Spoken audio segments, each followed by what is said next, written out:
बहुजन सौरभ, बहुजनांच्या सामाजिक व सांस्कृतिक चळवळीचे मुखपत्र। नमस्ते, जय भीम। मैं एडवोकेट डॉक्टर सिद्धार्थ कामले, दैनिक बहुजन सौरभ का मुख्य संपादक। मित्रों, आज बिहार से एक ऐसी खबर आई है कि जहां यह पता चला कि वहां पे जो ईआरओ का मतलब है इलेक्शन रजिस्ट्रेशन ऑफिसर, जो सबसे इम्पोर्टेंट होता है, जो वहां के नाम डिलीट करना, ऐड करना और ये सब प्रक्रिया का वो मेन पर्सन होता है, जो उसके आधार पर चलता है। जो लोग भी 18 साल के हो गए तो उनका नाम आने का, और जो भी जिनका डेथ हो गया या फिर माइग्रेशन हुआ या बाहर चले गए तो ऐसे वक्त उन लोगों के नाम हटाना, ये दोनों प्रक्रिया में वो रहता है। और उसके पहले एक प्रक्रिया होती है जिसको नोटिसेस कहते हैं, कि नोटिसेस को भेजना है डिलीशन के पहले की, और उसके बाद में वो प्रक्रिया को पूर्ण करना। इस वक्त ये खुलासा हुआ कि लाखों 20 लाख ऐसे केसेस आई है जो चीफ इलेक्शन कमीशन के ऑफिस से निकली हुई है, और केवल जो ईआरओ, जो डिस्ट्रिक्ट का या पर्टिकुलर डिस्ट्रिक्ट का जो आदमी होता है, उसके तरफ में उनके मेल पे आए कि इन लोगों के नाम हटाओ। उनको समझा ही नहीं। अभी इन दिनों में आपको शायद मालूम होगा कि जब भी कभी इलेक्शंस होता है इंडिया का, तो जो भी स्टेट के जितने भी पुलिस और जितने भी ऑफिसर्स होते हैं, वो केवल एंड केवल वो चीफ इलेक्शन कमीशन के अंडर में काम करते हैं। उनका पूरा का पूरा नियंत्रण, उनको सब का सब पूरा चीफ इलेक्शन कमीशन के अंडर में होता है। जब भी कभी यहाँ पे इलेक्शंस का जब अनाउंसमेंट हो जाता है और तो वहाँ आचार संहिता चालू हो जाती है, तो सबके सब सेंट्रल गवर्नमेंट उनके एम्प्लॉयज को अपने पास में लेते हैं। फिर सेंट्रल गवर्नमेंट में लेने के बाद में डराना, धमकाना, ये सब चीजें पूरे जितने भी ब्यूरोक्रेट होते हैं उनके साथ में ऐसा होता है। और ये जब प्रक्रिया होती रहती है तो उनके साथ में बहुत सारे किस्से भी होते हैं कि जो बाहर में डिस्क्लोज नहीं करते। लेकिन अब जब बिहार के इलेक्शंस हो गए तो बहुत सारे लोगों ने कहा कि भाई ये जो डेटा था वो हमें तो चीफ इलेक्शन कमीशन ऑफिस से आया, दिल्ली से, और हम लोगों ने, कुछ लोगों ने उसको मनाई किया और कुछ लोगों ने उसको इम्प्लीमेंट किया। और जहां इम्प्लीमेंट करने के बाद में केवल उनके नाम का डिडक्शंस करने के थे, कि जबकि वो सच्चाई नहीं थी। जबकि यहाँ पे वो लोग, सब लोगों के पास में पेपर्स है, और कुछ भी कारण यही था कि भाई आपके योर पेपर्स आर इनसफिशिएंट, तुम्हारे कागजात इनसफिशिएंट है, कुछ एक्सप्लेनेशन देने का नहीं है, और उनके सबके नाम कट करने के। ये जो प्रक्रिया हुई है वो बहुत ही दर्दनाक बात हो गई। और सभी अभी जब धीरे धीरे सब खुल रहा है, तो निश्चित रूप से चीफ इलेक्शन कमीशन का मेन फेस वो अभी हो गया, क्योंकि चीफ इलेक्शन कमीशन के अंडर ही सब ईआरओ काम करते हैं। और ईआरओ ने अपना नाम न डिस्क्लोज करने के पश्चात उन्होंने सब मेल को बताया, और सब बड़े बड़े न्यूज़पेपर में भी आया है, और इसकी पुष्टि हो गई कि ये सब का सब चीफ इलेक्शन कमीशन करवाता है। देखिए, मतलब एक गंदे सिर्फ इलेक्शन के लिए, अपने एक इलेक्शन के लिए कितना क्या क्या लोग करते हैं, और कितने सारे लोगों की जान को खतरे में डाल के ये सब काम करवाती है। मतलब ये देश में थोड़ी भी तो शर्म आनी चाहिए सत्ताधारी पक्ष को, जिनको बेनिफिशियरीज है, कि उनको भाई ये काम नहीं करना है। सब लोग हम बोलते हैं कि भाई देखो, हम कोई भी बेईमानी से काम नहीं करना है। यदि यार कोई भी पूरे के पूरे एग्जामिनेशन चीटिंग से होती है, तो वो लोग कहेंगे कि यार ये क्या मतलब है, इसमें कोई ये तो है नहीं है। तो इस प्रकार का जिस तरीका से हाल हो रहे हैं हमारे देश में, वो काफी दर्दनाक है, और उसके बारे में सभी लोगों ने उसकी निंदा करनी चाहिए। एक दूसरी एक आकाशवाणी, मतलब एक भविष्यवाणी उन्होंने चौहान जी ने किया है, महाराष्ट्र के चीफ मिनिस्टर जो रहे हुए हैं। उन्होंने कहा कि 17 तारीख को एक बहुत बड़ा खुलासा हो जाएगा, 19 तारीख को, 19 दिसंबर 2025 को। और स्टीम फाइल, जेफरी स्टीम करके आपको मालूम है कि एक प्रख्यात गुंडा था, जो पूरा का पूरा इंटरनेशनल लेवल में उनका रैकेट था, और वो वहाँ पे यौन शोषण में उसकी सजा हो गई थी। और वहाँ पे जो अमेरिका के जेल में था, वहाँ पे 24 आवर्स चींटी भी इधर से उधर नहीं हो सकती थी, इतनी सुरक्षा थी उनको, 24 घंटा उसके ऊपर में कैमरे थे। इसके पश्चात वहाँ के सरकार, और क्या हुआ कि वहाँ पे उनका डेथ हुआ, और उस वक्त जिस वक्त डेथ हुआ उस वक्त सब कैमरे बंद हो गए थे। वहाँ पे जितने भी लोग सिक्योरिटी के थे सब सो रहे थे, ऐसा सब सीन हो गया। इसके बाद में और उसमें तूल पकड़ लिया, और होने के बाद में लोगों को लगा नहीं होगा कि ये सब का सब पूरा का पूरा खत्म हो जाएगा। कई बड़े बड़े लोग उसमें थे, लेकिन उसके बाद में भी सरकार बहुत ये सब इसमें आ गई है। और वो उन्होंने जुडिशियरी ने जिस तरीका से डिसीजन दिए कि उन्होंने कहा कि नहीं, स्टीम फाइल तो तुम्हें अभी पब्लिक में करनी पड़ेगी जो भी है।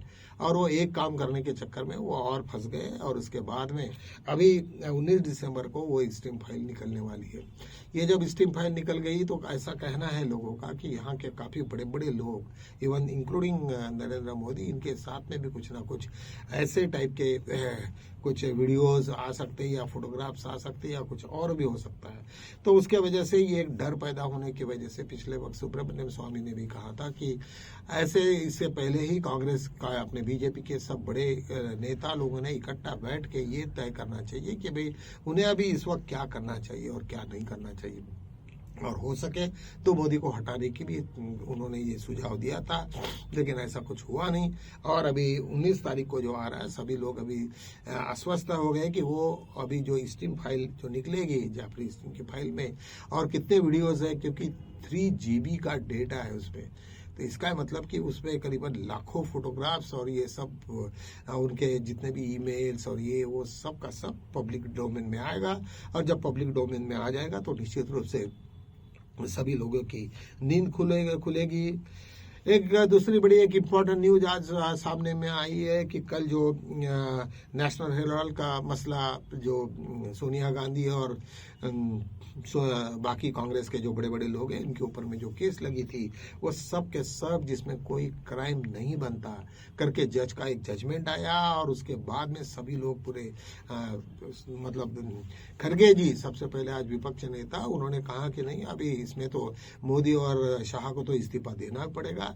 और उसके लिए कांग्रेस फिर दोबारा रिचार्ज हो गई है। जैसे भी राहुल गांधी अभी विदेश से जर्मनी से आते हैं तो निश्चित रूप से वो क्या करेंगे इसके बारे में बताना कठिन है। लेकिन कांग्रेस अभी बहुत आक्रामक हो गई है। बीजेपी वैसे भी आपने सब देखा कि शीतकालीन सत्र में पूरी की पूरी डिफेंसिव थे, हर जगह पे उनके ऊपर में लोग चढ़ रहे थे। और बीजेपी की तरफ से जितने भी कुछ वो इंटेलेक्चुअल कोई थे ही नहीं है। और उसके वजह से काफी उनको हार खानी पड़ेगी, हर जगह पे उनको नीचे देखना पड़ा। इस तरीका से वो सब सिचुएशन हो गया। अभी आपको मालूम है कि राहुल जी जर्मनी के दौरे पे है और वहां पे उन्होंने जाके एक BMW का जो बहुत बड़ी इंडस्ट्री है और जो इंडिया के साथ में उनका कोऑर्डिनेशन है, कोरिलेशन है या उनके साथ में कोलैबोरेशन है, उनका उन्होंने वॉच किया कि BMW या शायद हो सकता है ये मैन्युफैक्चरिंग कैसा होता, क्या होता। और काश हमारी इंडस्ट्री में इंडिया में भी ऐसे टाइप का कुछ मैन्युफैक्चरिंग होता तो शायद हम लोग चाइना को उसको मतलब हम लोग उससे भी ज्यादा बढ़ सकते थे। ये सब इंडस्ट्रीज के बारे में वो सोच रहे थे, बात कर रहे थे। उसके विपरीत जब नरेंद्र मोदी जी इथियोपिया में छोटा सा देश है उसमें वहां पे थे और वो देश में कोई ज्यादा सिक्योरिटी और कोई ये नहीं है, बड़ा पीसफुल कंट्री है। और वहाँ के जो पंतप्रधान है उनके बगल में बैठ के वो जा रहे थे हंसते हुए कि भाई देखो हम कितने आजाद हैं। यहाँ तो नरेंद्र मोदी अपने घर से जब संसद में आते तब पूरा का पूरा सिक्योरिटी के साथ में निकलते और सिक्योरिटी के साथ में वापस आते, लेकिन वहाँ पे इथियोपिया में कुछ ऐसे टाइप का नहीं दिखा। तो दोनों का मतलब कंपैरेटिवली ये दिखा कि एक आदमी एक प्राइम मिनिस्टर किस तरीका से वो एंजॉय कर रहा है वहाँ पे और लोगों के साथ में बैठ के ये कर रहा है, और दूसरा आदमी BMW के कारखाने में जाके कि हमारे देश को किस तरीका से हम लोगों ने कैसे ये करना चाहिए, इंडस्ट्रियलिस्ट बनाना चाहिए, इसके बारे में सोच रहे। तो दोनों के कंपैरेटिवली सुनने देखने के बाद में यंग जनरेशन है वो निश्चित रूप से ये चाहेगा कि राहुल गांधी का जो स्टेप्स है, इवन वो लीडर ऑफ अपोजिशन है, फिर भी जिस तरीका से उनकी सोच है वो निश्चित रूप से एक अलग टाइप की सोच है। और नेशनल हेराल्ड में तो FIR तो हुआ ही नहीं था, वो सब आपको मैंने इसके पहले बताया। अभी और एक छोटा एक वीडियो बड़ा शायद कांग्रेस बोलो या और किसी की तरफ से बहुत उछलाया गया कि जिसमें कपिल मिश्रा जो अभी मिनिस्ट्री में भी है बीजेपी के, वो जब आम आदमी पार्टी में था तब वो पार्लियामेंट में उन्होंने जो भी एफिडेविट थे और इतने गंदे उनके इल्जाम थे कि अमित शाह और मोदी के ऊपर में वो सेक्स स्कैंडल में लगे थे। एक एयरक्राफ्ट में जाते वक्त एक 13 साल के लड़की के साथ में उनके क्या यौन मतलब ये थे रिश्ते थे, उनके बाद में जो भी वहाँ के एक कोर्ट में जो एफिडेविट हुआ था उसमें जो कुछ लिखा था, तो कपिल मिश्रा ने सब बताया। काफी बीजेपी भौंकलाई गई थी और उस वक्त बताया कि अपना नरेंद्र मोदी जी उनके बगल में वो लड़की रहती थी उनके साथ में, और जब उसने एफिडेविट भी दिया उसमें सब उनकी सब चीजें लिखी। शायद वो ये चीज ये अभी इतना वायरल हो जाएगा क्योंकि सबसे पहले बीजेपी ने अपने राहुल गांधी के ऊपर में कीचड़ उछलने की कोशिश की, तो उसके बदले में फिर तो कांग्रेस वाले सब लोगों के पास में तो इतना मसाला था कि उन्होंने पूरा का पूरा नरेंद्र मोदी जी को पूरा बेनकाब कर दिया। और जिस तरीका से वीडियो देखने के बाद में निश्चित रूप से ऐसा लगेगा कि इतने घिनौने काम कैसे हो सकते हैं।